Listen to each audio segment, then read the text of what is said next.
In this video, we'll show you some of the things that can go wrong during the boot process. Many boot problems relate to the bootloader, which on Red Hat Enterprise Linux is known as grub. Grub-specific issues are covered in another video. We look at other boot problems.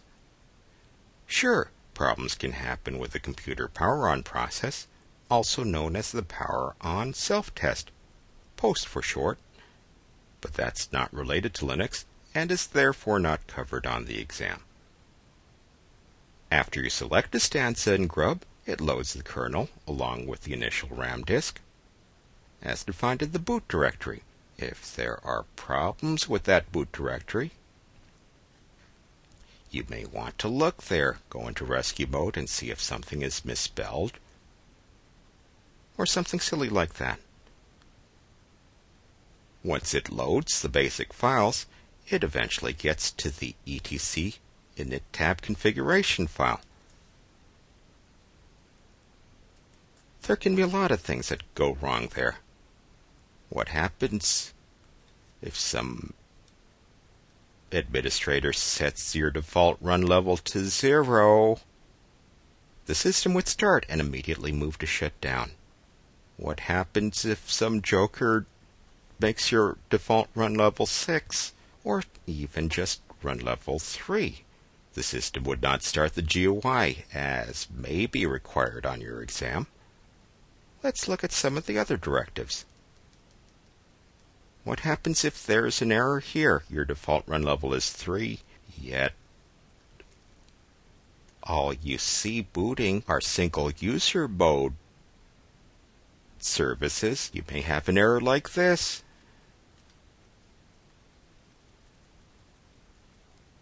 What do you think would happen if these Getty commands were commented out?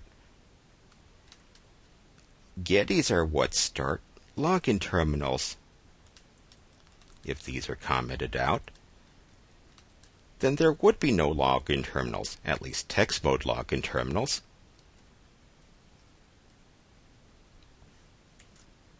Other potential boot problems relate to files like etc/fs tab. What if the boot device cited the wrong directory? What would happen if the wrong file system were cited?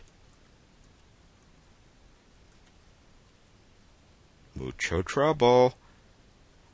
What happens if you see the X window configuration file with a misspelled directive? If you were in run level 5, the system would not start the X window. The X window configuration file, remember, is now xorg.conf in the etc/x11 directory. If you followed the instructions from a previous video, I urge you to try out different things with each of these files. Move these files to locations that the boot process wouldn't read, so you have the original file backed up in a different place. Reboot your system and find out what happens. Note how it's not fatal to the boot process if the FS tab or the X window configuration file is missing. Try to introduce syntax errors into some of these files. There are other possibilities. Take a look at the rc.sysinit file. What happens if this file went missing? Would the host name still work? These are just some examples. Be imaginative. Think like a Red Hat person. Think about errors that can be introduced into the boot process and more.